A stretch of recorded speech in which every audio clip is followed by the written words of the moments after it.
A paz do Senhor, meu amado irmão, minha amada irmã. Seja bem-vindo ao EBD em Foco. Meu nome é Herberson, estou aqui para mais uma aula da Escola Bíblica Dominical, aula aí da lição número 8, a bondade que confere vida. Essa lição, faz parte aí da revista do primeiro trimestre do ano 2017 e nós estamos falando aqui do fruto do Espírito, e das obras da carne. Então essas lições elas estão fazendo aí um contraste, entre um fruto e uma obra. Então a gente sempre vai estar comparando aí um e outro. E na aula de hoje vamos comparar aí a bondade com a maldade ou, mais precisamente, com o homicídio, o ato de tirar a vida. Então temos muito que aprender na aula de hoje. Eu aprendi bastante e creio que você que está aí me assistindo também vai aprender muito, porque essa lição ela fala de bondade, então nós temos que aprender aí, a desenvolver esse fruto do Espírito Santo.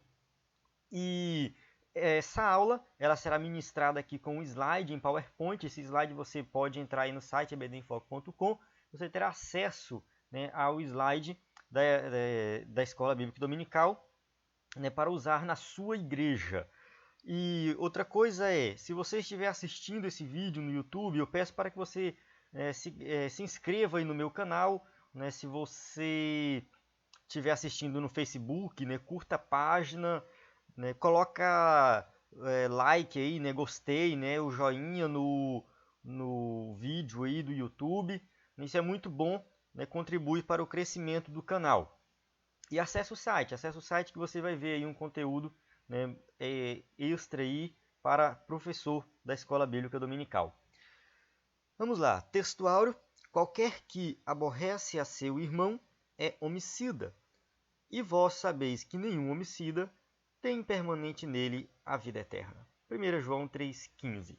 Então a gente vê aqui que Jesus está falando, João na verdade está falando, algo relacionado ao que Jesus já falou, já tinha falado antes, que é sobre a vida eterna. Então, a vida eterna não tem, nenhum homicida tem parte na vida eterna. Só que o homicida não é só ir lá e matar alguém. Aborrecer o seu irmão também está cometendo homicídio. Isso são palavras do próprio Cristo.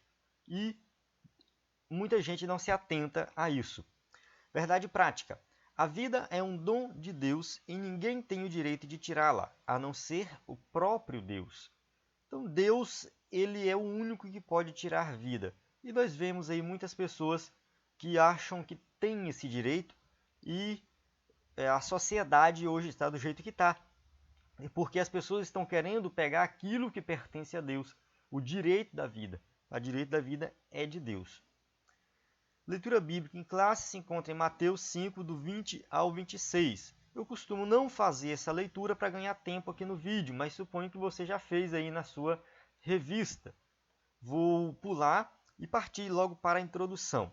Aqui na introdução vem essa pergunta, logo de cara, tem essa pergunta: você já teve o coração transformado e regenerado pelo Senhor Jesus? Então surge essa pergunta que todos nós temos que nos fazer. Será que Deus realmente me salvou e me transformou? Será que eu sou uma nova criatura? Porque se eu sou mesmo uma nova criatura, eu olho para essas obras da carne aqui: adultério, prostituição, impureza, lascívia, idolatria, enfim, homicídios aí. Então esse termo aqui, homicídios, que a gente vai estudar hoje. Será que eu sou transformado? Porque se eu sou transformado, não tem mais espaço no meu coração para as obras da carne. Agora eu tenho espaço somente para o fruto do Espírito. O crente ele não tem duas naturezas, ele tem uma natureza só. E essa única natureza, quando ela é transformada, ela só tem espaço para uma coisa só, que são as coisas de Deus. Na lição de hoje, veremos que maus pensamentos, mortes, adultérios, prostituição, falso testemunho, blasfêmias, todas essas coisas, elas são fruto da nossa natureza adâmica, nossa natureza pecaminosa. E o crente não deve andar praticando esse tipo de ato, porque ele não tem mais essa natureza. Essa natureza morreu, está crucificada. Se você está aí praticando alguma obra dessa, é porque você precisa rever o seu conceito aí de cristianismo que você está vivendo. E vamos ver também na prática, o cristianismo na prática. O que eu estou achando muito interessante nessa revista é que tudo aqui é prático. Tudo é prático. Nós estamos falando de benignidade, de bondade, estamos falando de paciência, de paz, ou seja, é a vida cristã na prática. Não é a vida cristã somente na teoria. Você vai ter que colocar em prática, porque o fruto do Espírito são as práticas que nós colocamos aí, mostramos para a sociedade, para as pessoas, e as pessoas vão olhar para nós e vão ver que nós somos realmente transformados. Primeiro tópico, bondade, o firme compromisso para o benefício dos outros. Subtópico 1, a bondade como fruto do Espírito. Podemos afirmar que bondade e benignidade são frutos gêmeos. Nós falamos na lição anterior sobre benignidade e nessa lição sobre bondade. Então, os dois são muito parecidos. Muitas vezes a tradução na Bíblia fala bondade e outra Bíblia fala benignidade, é o mesmo versículo, porque a benignidade tem a ver mais com o sentimento de você sentir compaixão por outra pessoa. Já a bondade, ela já é a prática, você coloca aquilo em prática, você vai lá e ajuda o seu irmão, você faz algo por ele. Então a gente vê aqui, é muito parecido mesmo, muito parecido. A palavra bondade, a gatosine, do grego, ela não é usada fora da Bíblia, só na Bíblia, é uma palavra que também aparece poucas vezes nesse formato aqui. Tem outras palavras que se referem à bondade, mas a gatosine, que é usado lá em Gálatas, que fala do fruto do Espírito, ela tem a ver aí quando se refere a Deus como um ser perfeito e completo. Então a bondade de Deus, o que é a bondade de Deus? A bondade de Deus é uma característica de Deus, porque só Ele é bom. Jesus falou assim, porque me chamas de bom? Ninguém é bom senão um que é Deus. Marcos 10, 18. Jesus fala que o único que é bom de verdade é Deus. Nesse momento, aqui, nós vemos que a bondade de Deus é algo que não tem limite, é algo extraordinário. E quando se fala em relação ao homem, ato de benevolência, de fazer algo pelo próximo. Então a bondade de Deus tem a ver em que, vou falar mais adiante, mas já adiantando aqui já, tem a ver com o que Deus faz por nós sem nós merecermos. Então Deus é bom por causa disso. E quando fala de bondade do homem, tem que ter a ver com o que nós fazemos por outras pessoas, até mesmo sem elas merecerem aquilo. Nós temos que imitar a Deus. Mateus 12:35, o homem bom tira boas coisas do bom tesouro do seu coração. Então aqui a gente vê a palavra bom aparecendo duas vezes. É um homem bom, o homem que tem benevolência, o homem que ajuda o próximo, ele tira boas coisas do seu coração. Ele não vai tirar coisas ruins, somente coisas boas. O fruto do Espírito, nesse caso aqui a bondade como fruto do Espírito, ela é a qualidade nobre gerada por Deus nos corações daqueles que experimentam o novo nascimento. João 3,3 você vai ver isso aí, porque quando nós nascemos de novo, nós temos uma qualidade diferente, que é uma bondade diferente. Não é a bondade do ser humano, porque o ser humano ele pode ser bom no seu trabalho, ele chega lá no seu trabalho, ele ajuda o outro, ele faz o seu trabalho com qualidade e lá ele é bom. Mas quando ele chega em casa, ele não é bom para a esposa, por exemplo, ele não é bom para o filho. Ele pode ser bom em algumas circunstâncias, mas não pode ser bom em outras circunstâncias. Ele tem aí uma bondade parcial. Agora a bondade plena, uma bondade completa, que a pessoa é boa em qualquer situação, em qualquer circunstância, somente quem experimentou o novo nascimento e tem a bondade como fruto do Espírito. Cultiva esse fruto, produz esse fruto e mostra para a sociedade que é diferente. Nós vemos o maior exemplo de bondade, Jesus na cruz do Calvário. E somente quem é nascido de novo, quem crê em Jesus, quem crê na morte dele, que é uma nova criatura, faz o bem. 2 Coríntios 5,17 diz, assim que se alguém está em Cristo, nova criatura é, as coisas velhas já passaram, eis que tudo se fez novo. Então, quem crê em Cristo, depositou a confiança da sua salvação nele, é salvo, é nova criatura e, consequentemente, faz o bem. A bondade de Deus. Deus é bom para todos os homens, independentemente da condição destes. A gente vê que a Bíblia diz que Deus ele dá o sol para os bons e para os maus. Então Deus está aí, dá o sol. Não vem para todos, não vem para um só. Então Deus aqui, a gente vê aqui a graça de Deus, né, agindo, né, não é a graça salvadora de Deus, né, é a graça de Deus para com todos, né, a gente vê a soberania de Deus agindo e nesse caso, né, Jesus completa, né, a chuva, né, também vem para os justos e para os injustos. Então Jesus fala isso, né, Deus manda o sol e Deus manda a chuva para todos, independentemente se é bom ou se é mal. Então a provisão de Deus vem para todos, é a provisão de Deus. É chamado aqui, eu estava tentando lembrar a palavra, é graça comum. Graça comum. Tem a graça salvadora, que é, né, Jesus na cruz, que morreu por nós, e tem a graça comum, onde Deus concede bênçãos para todos. Certa vez me perguntaram, Herberson, é possível Deus abençoar um ímpio? É possível Deus derramar suas bênçãos sobre a vida do ímpio? É possível sim, desde que Deus esteja ali conduzindo ele à salvação. Deus esteja pegando aquele ímpio e está querendo mostrar para ele que ele é Deus. E a gente tem que entender isso. Muitas vezes, quando Deus abençoa, é porque Deus quer mostrar o caminho. Se a pessoa não quer crer, é outra história. Se a pessoa não quer abrir o coração, é outra história. Até mesmo já perguntaram também sobre profecia para ímpio. Será que Deus profetiza? Sim, se Deus quiser salvar ele, talvez Deus tenha um propósito na vida daquele ímpio e quer que ele se salve. Então, tudo que acontece na vida do ímpio de bom é Deus fazendo ali para conduzir ele à salvação. Por isso, né, é chamado de graça comum. É as bênçãos que vêm para todos com o objetivo de conduzir o ímpio à salvação. Contudo, a maior prova da bondade de Deus está no fato dele ter enviado seu Filho unigênito para morrer por nós. Então a gente vê aqui Jesus vindo, deixou a sua glória, viveu como um homem, morreu por nós na cruz do Calvário, sendo nós ainda pecadores e maus por natureza. Ou seja, nós ainda éramos ímpios, pecadores, sem merecer nada. Então, para que uma bondade maior do que essa? Deus poderia muito bem deixar a humanidade perecer, porque a humanidade e o ser humano escolheu viver no pecado, escolheu viver longe de Deus. Mas Deus, pela sua infinita misericórdia e a sua infinita bondade, enviou Cristo para morrer por nós na cruz do Calvário e nos deu a salvação, uma nova vida. Concluímos aqui que Deus é bom, né, para com todos e nós devemos seguir o seu exemplo.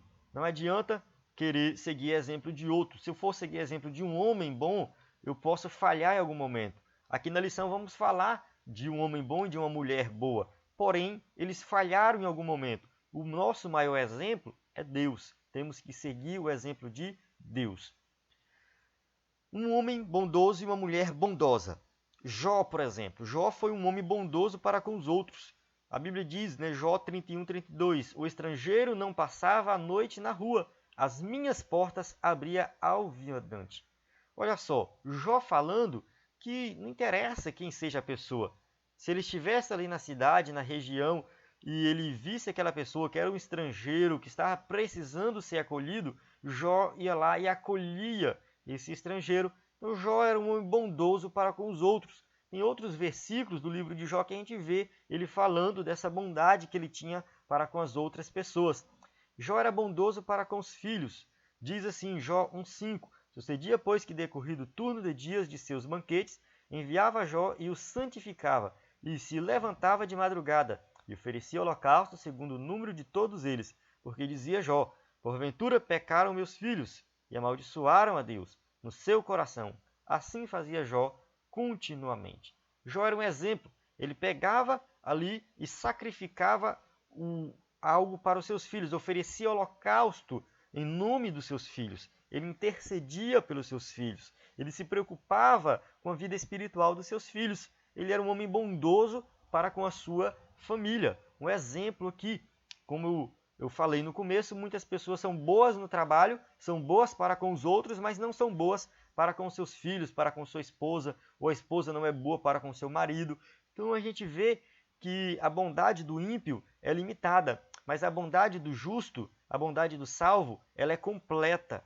Jó amava a todos, tanto da sua família quanto fora da sua família. Um exemplo a ser seguido. Mesmo assim, a gente sabe, né, que a bondade plena, completa mesmo, ele não teve. Essa bondade plena e completa é a bondade de Deus. É de Deus. Mas Deus concedeu a Jó. Jó também tinha o Espírito Santo. Jó também acreditava em Deus pela fé.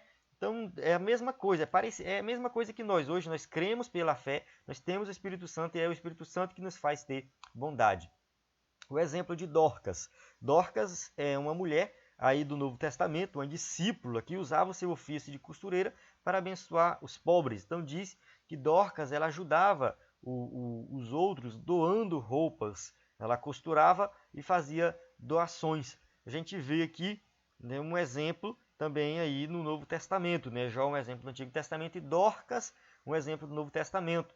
Diz que Atos 9,36 diz assim: e havia em Jope uma discípula chamada Tabita, ou Tabita, já vi falar os dois, que traduzido se diz Dorcas. Esta estava cheia de boas obras e esmola que fazia. Exemplo de amor e devoção. Só que as esmolas que ela dava, as boas obras, não era para ela ser salva. Ela não esperava ser salva pelas obras. Não, é porque ela já era salva. Ela já tinha um coração transformado. Então a gente vê Dorcas, ela mostrando aí a transformação que houve na vida dela, o amor de Deus através das suas ações. Ela mostra aí através das suas ações, das suas obras, que Deus está na vida dela.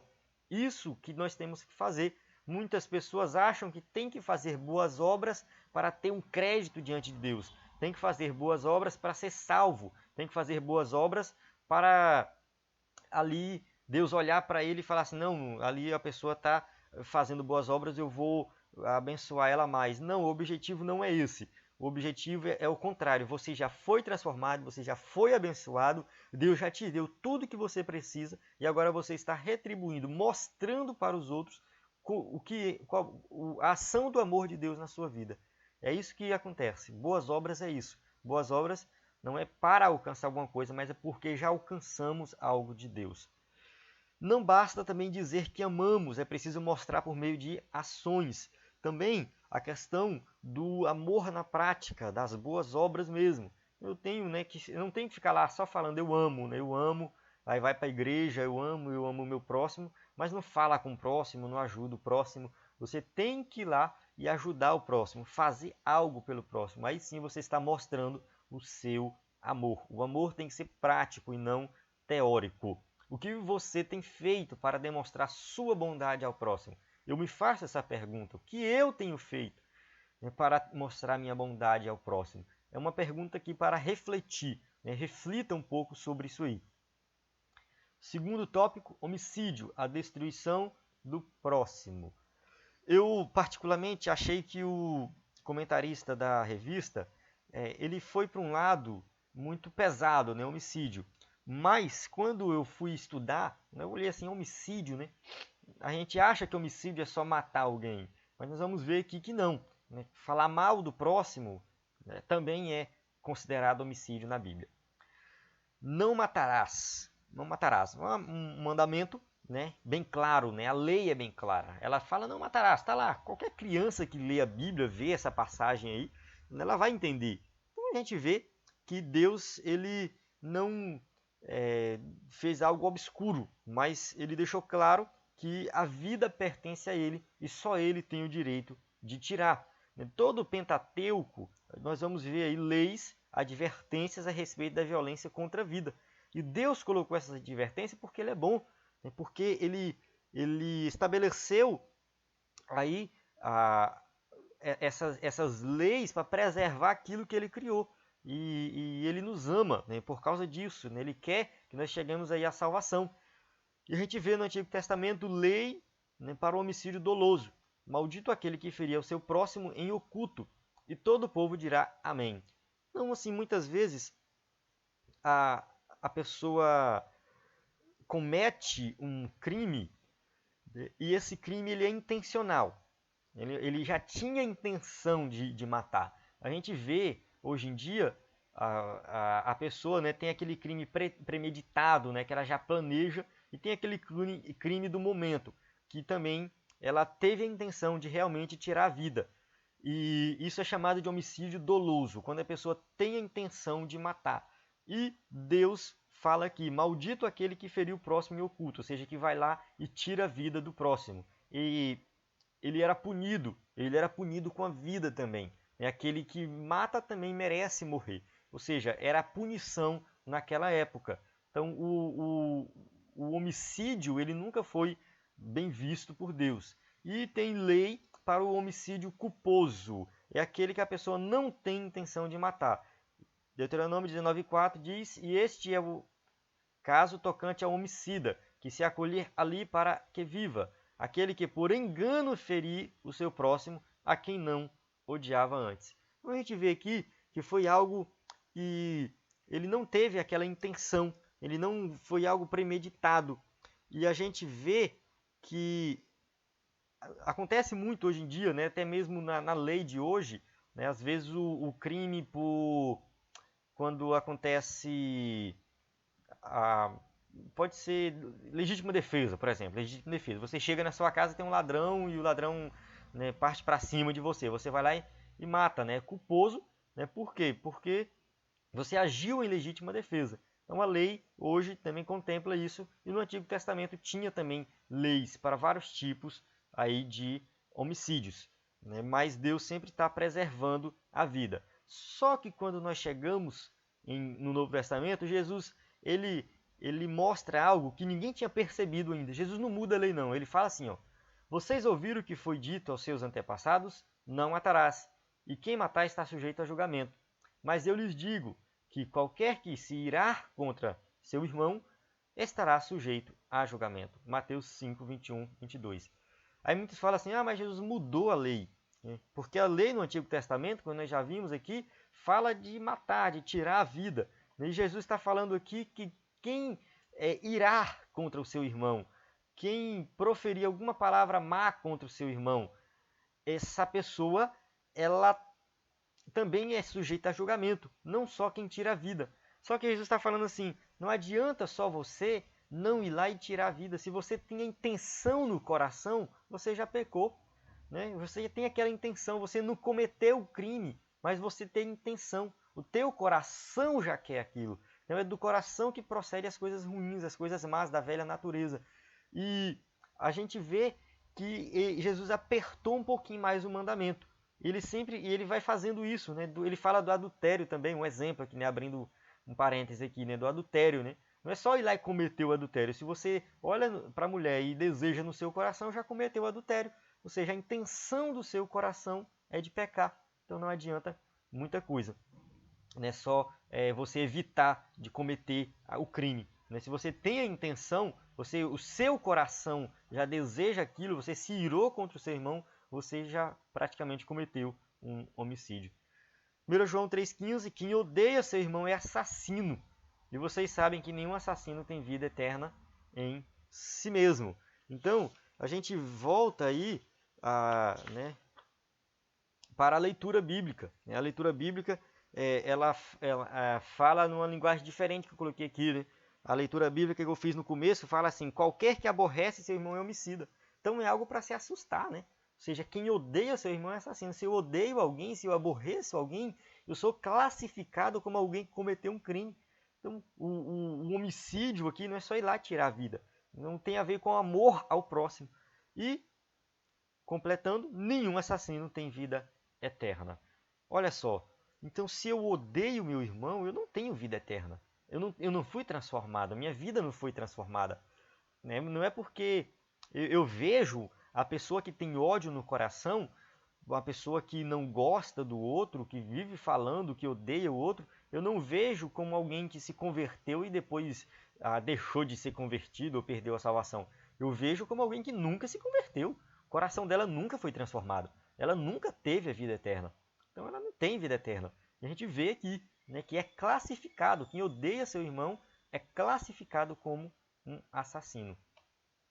Que venhamos amar o próximo, cuidar dele e preservar sua vida, pois esta é a vontade de Deus para nós. Aborto. A morte de um inocente indefeso. Vamos falar de um outro tema aqui que é bem atual. Quando nós falamos em homicídio, estamos aí falando de um homicídio e tal, a gente sempre vem na cabeça, né, matar alguém, mas como já foi falado, tem também a ver com ódio, né? Ou seja, você odeia alguém, é a mesma coisa. Mas também se refere, né, também ao aborto, né? Estamos nos referindo ao aborto, não podemos esquecer disso. Isaías 45:12, fui eu que fiz a terra e nela criei a humanidade. Então Deus que criou, é Deus que dá a vida. Recentemente, um líder religioso aí, né, de uma igreja grande, falou que o aborto não é pecado, porque a vida que vem de uma pessoa que nasce aí de uma relação sexual não é uma vida dada por Deus, é uma vida dada pelo homem. Esse líder religioso falou isso. E isso trouxe um impacto muito grande para a sociedade, que as pessoas ficaram perguntando, né, por que ele pensa diferente? Porque ele não prega o evangelho, ele não prega, né, a palavra de Deus, ele não fala do amor de Deus, e ele não entende da Bíblia. Uma pessoa falar um negócio desse, dizer que a vida não é dada por Deus, foi o homem que deu, não existe isso. A Bíblia diz que Deus criou a humanidade, Deus dá a vida, ele é dono da vida. Então o mandamento diz claramente, não matarás. Ou seja, não cometerás aborto. É a mesma coisa, está matando do mesmo jeito. Então, um aborto é um atentado contra a vida de um inocente, porque a criança está lá no útero, ela não sabe de nada, ela não sabe se defender. E ela é um atentado contra Deus, né? Porque Deus ele criou a vida, ele deu a vida. Então, a gente não pode esquecer disso aí.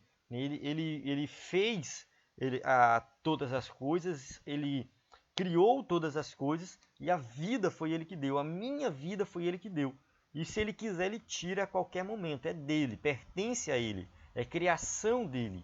Eu não tenho direitos, né, sobre mim, eu não tenho direito, eu não posso tirar a minha própria vida, eu não posso fazer isso, porque ela não é minha, nem eu mesmo posso tirar a minha própria vida. Imagina a vida de um inocente, né, de um feto, né, um ser vivo que ainda está em desenvolvimento, né, mas que é um ser vivo, né, que já é uma vida. De acordo com o nosso Código Penal, o aborto ele é crime, né, ele é um crime. Recentemente surgiu uma brecha aí, né, algumas pessoas comemoraram. A gente vê que as leis, elas vão, a tendência aí é piorar cada vez mais, as leis irem liberando cada vez mais as coisas. Só que, né, eu digo o seguinte, não adianta ter ou não lei. Quem quiser abortar, aborta. Pode ter uma lei que proíbe, mas existem clínicas que fazem o aborto. Existem remédios que fazem aborto. A gente vê isso por aí. O que tem que fazer para diminuir o aborto é pregar o evangelho. É fazer com que as pessoas entendam isso através da luz do evangelho. Que o evangelho venha impactar a vida das pessoas, elas venham entender que o aborto é pecado, é um crime, é um assassinato. Né? E não simplesmente ficar confiando no Congresso, para o Congresso Nacional votar uma lei que proíbe o aborto. Isso não vai mudar a mente das pessoas. O que vai mudar é a pregação da palavra de Deus. O que essas pessoas falam, né? Meu corpo, minhas regras, minhas escolhas. Ou seja, ela acha que ela pode escolher. Só que, né, essa imagem eu gostei muito dela, né? Esse é seu corpo. O que está dentro é corpo de outra pessoa. Não é seu corpo, não é sua escolha. Então, as pessoas que defendem o aborto, elas dizem que tem que ter que a mulher tem direito no seu corpo, né, e que a criança é uma extensão do seu corpo. Ela pertence ao seu corpo, é uma extensão. Só que não é bem assim, é o corpo de outra pessoa, é um outro ser vivo gerado aí. Salmo 139:16. Os teus olhos viram meu embrião, todos os dias determinados para mim foram escritos no teu livro, antes de qualquer deles existir. Então a gente vê aqui que Deus, ele nos cria, ele nos planeja. e planeja todos os nossos dias. Então, agir contra um embrião, um feto, uma criança que está na barriga, é agir contra uma criação de Deus. Está ferindo algo que Deus criou. O primeiro homicídio, vamos ver a origem de tudo isso. A gente vê aí no primeiro livro da Bíblia um relato de um homicídio logo depois da queda. A Bíblia diz que Caim matou Abel, né, e por inveja no seu coração. Então ele já tinha o seu coração mau. Né? Muitos falam assim, porque Deus não aceitou o sacrifício, a oferta de Caim. Mas por que Deus não aceitou a oferta dele? Porque ele já era mau, o coração dele já é mau. A Bíblia diz que ele já não foi simplesmente por causa da oferta em si. É a maldade no seu coração. A leitura feita no início, a leitura bíblica em classe, fala disso, né? Que se você vai dar sua oferta para Deus e você odeia o seu irmão, não dê a sua oferta, volta, reconcilia com o teu irmão, depois você vai lá e dá a oferta. Olha só, né? O seu coração tem que estar com boa motivação. Senão, não adianta. A oferta não vai ser aceita. Foi o que aconteceu com Caim. O seu coração era mau. E por isso a sua oferta não foi aceita. E ele ficou com inveja no coração e matou o seu irmão. Só que o Senhor castigou ele. Né, e ele foi expulso ali da região. Né, então a gente vê que todo pecado tem as suas consequências. Tópico 3. Sejamos bondosos e misericordiosos. Servindo ao outro com amor. Vamos ver aqui o amor na prática. Jesus, ele é o nosso maior exemplo de servidão. Ele serviu. Mateus 20, 28 diz, bem como o Filho do Homem não veio para ser servido, mas para servir e para dar vida em resgate de muitos. Jesus, ele mesmo sendo Deus, mesmo tendo poder, mesmo vivendo, mesmo tendo todas as regalias que, podendo ter, vou colocar assim, mesmo podendo ter todas as regalias como Deus, ele abriu mão de tudo isso. Ele abriu mão, e só ler Filipenses 2:5, e agiu aqui como um servo. Ele veio para servir. Ele veio para fazer algo pelos outros. E ele mostrou isso na prática. Nós vivemos hoje num mundo egoísta, onde as pessoas só querem ser servidas. Jesus tinha tudo para ser servido. Mesmo assim, ele não fez questão disso. Ele quis servir. Esse era o seu objetivo. E nós, como sal da terra e luz do mundo, temos que mostrar para o mundo o nosso serviço e compaixão. As pessoas têm que ver também em nós o desejo de servir. Tem que ver em nós a vontade, a prática, a vida cristã na prática. Fazer algo pelo próximo, ajudar o próximo, amar o próximo como a nós mesmos. Seguir o exemplo de Jesus. Que se Jesus, que era Deus, que é Deus, tinha tudo para ser servido e não quis servir, quem dirá nós, que como meros seres humanos, seguidores de Cristo? Temos que mostrar o nosso serviço e compaixão, seguir o exemplo do Mestre. Levai as cargas uns dos outros e assim cumprireis a lei de Cristo. Muitos falam, como que eu vou cumprir a lei? Como que eu vou cumprir a lei? Ajuda o próximo, ama o próximo. Se você fizer isso, você cumpriu a lei. Jesus falou, ama teu Deus acima de todas as coisas e ama o próximo como a ti mesmo. Cumpre esses dois mandamentos e tu cumpre a lei. Como que eu levo a carga dos outros? Como que eu levo a carga do próximo? Tá enfermo, eu vou lá visitar, ver se está precisando de alguma coisa. Tá passando necessidade financeira, eu vou lá e converso e me compadeço da situação dele, ajudo o próximo. Eu vou olhar para a vida do próximo e vou fazer algo por ele. Eu vou ajudar ele de alguma forma, na prática, não na teoria. Isso sim é levar a carga uns dos outros. Você tem ajudado seus irmãos a carregarem suas cargas ou tem ainda acrescentado mais peso a elas? Tem pessoas que acrescentam mais peso, que colocam mais carga no lugar de ajudar a carregar. Ajudando o ferido. O egoísmo tem imperado em nossa sociedade. A gente vê a sociedade egoísta. E isso tem aí atingido muitos crentes, muitos cristãos têm deixado a humildade de lado e têm mostrado mais algo, né, essa natureza pecaminosa, né? Esse resultado do pecado na vida do homem, que é o egoísmo. Ele quer tudo para si. E nós temos que mostrar o amor de Deus ao mundo através das nossas ações. O mundo precisa ver Deus na nossa vida através das nossas ações. E o bom testemunho, ele faz isso. E muita gente acha que bom testemunho é simplesmente não pecar, né? Por exemplo, eu vou dar bom testemunho. O que é dar bom testemunho? É vestir uma roupa decente, é não falar palavrão, é não fazer isso, não fazer aquilo. A gente vai muito pelo não fazer. Eu não faço isso, não faço isso, não faço aquilo e eu dou bom testemunho.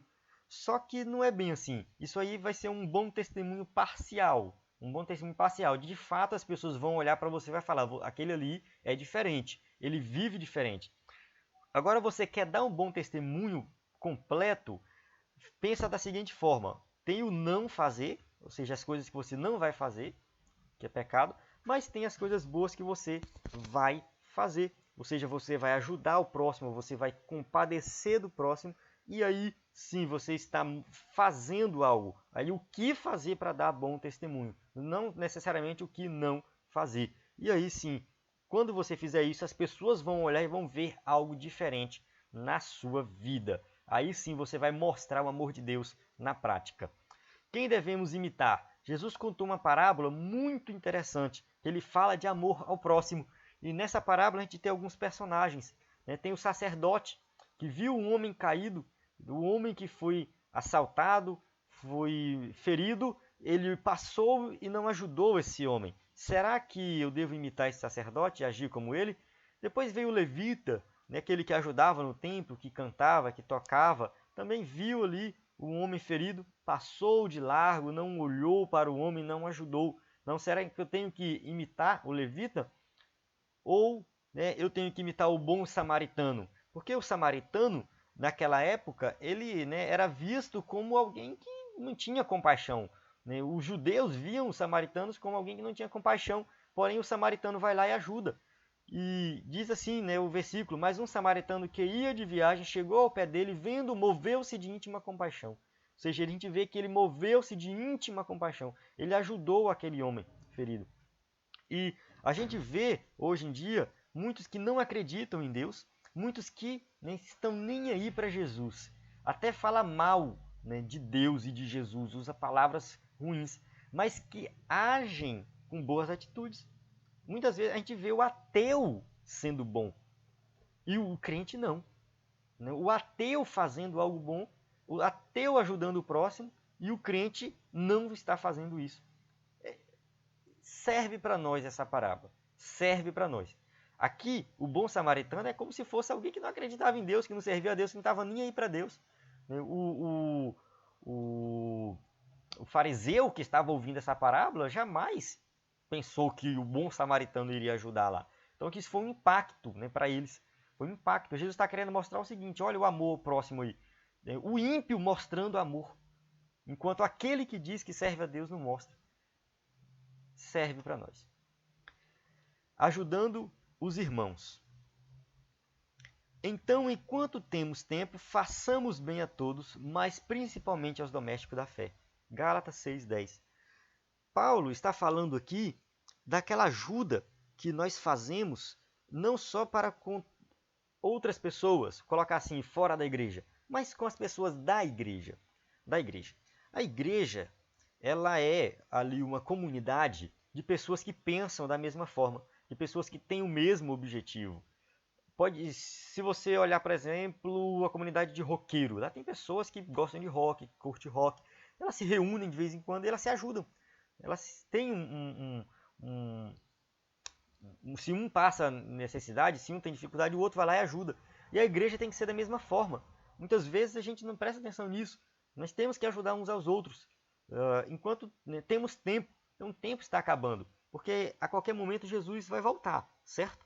Então quando Jesus voltar, a gente não vai poder mais ajudar. É claro que vai ser melhor. Mas enquanto temos tempo aqui, temos que fazer isso. Né? E façamos o bem a todos. Né? A todos.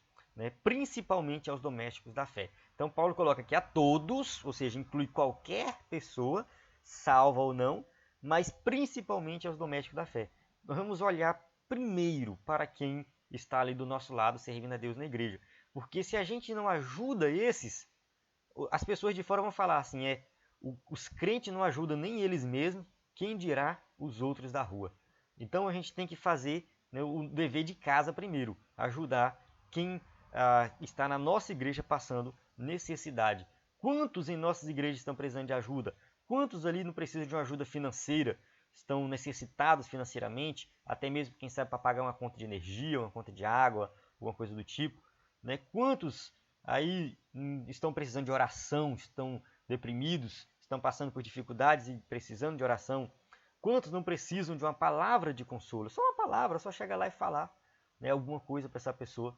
Então, assim, a igreja, né, nós temos aí várias pessoas precisando com várias necessidades. Não é só ajuda financeira, não é só uma cesta básica, é uma oração, uma palavra de consolo, enfim, uma visita. Né, você pode visitar alguém também, serve. Ou seja, Deus quer agir na sua vida dessa forma também. Não espere o seu irmão, não espere que seu irmão peça a sua ajuda. Se você sabe que ele está enfrentando alguma dificuldade, pode ajudá-lo. Você está bem, você pode ajudar, mas você não vai lá ajudar. Você quer que o irmão peça ajuda para você. Não é assim. E não fique esperando recompensa aqui na terra. Espere a recompensa do Senhor. Muitas pessoas querem ajudar esperando recompensa. Ou um ou outro. Ou elas receberão a recompensa. Quem faz pensando em receber uma recompensa terrena. Pensando aqui na recompensa da terra. Ou ela vai receber recompensa e pronto, acabou. Quando chegar no céu ela não vai receber. Ela já recebeu a recompensa. Ou ela não receberá a recompensa e ficará decepcionado. E quando chegar no céu, eu acredito que também não vai receber. Porque o que vale aqui é a intenção. Se eu ajudo o próximo esperando a recompensa, eu tendo ou não essa recompensa, eu não vou receber ela lá no céu, não. Eu vou receber lá no céu só quando eu faço alguma coisa não esperando recompensa. Quando eu ajudo porque eu amo, não porque eu quero uma recompensa. Quando eu faço isso, eu ajudo o próximo porque eu amo o próximo sem esperar recompensa, aí sim, quando eu chegar lá na glória, Deus irá me recompensar pelaquela ajuda que eu fiz. Aí sim, eu receberei a recompensa do Senhor. Então vamos começar a prestar atenção nisso. Conclusão. Que possamos demonstrar ao mundo e aos nossos irmãos a bondade de Deus, que um dia foi derramada em nossos corações. Que jamais venhamos aceitar qualquer forma de homicídio, pois somos novas criaturas e sabemos que Deus abomina tal prática. A gente vê aqui que qualquer forma de homicídio, seja matar alguém, que seja cometer um aborto, ou que seja se irar contra o seu irmão, proferir alguma palavra que ofenda o seu irmão, que também é classificado como homicídio. E que nós possamos de fato ser bons, né? Bons uns para com os outros, amar o próximo, fazer a vontade de Deus.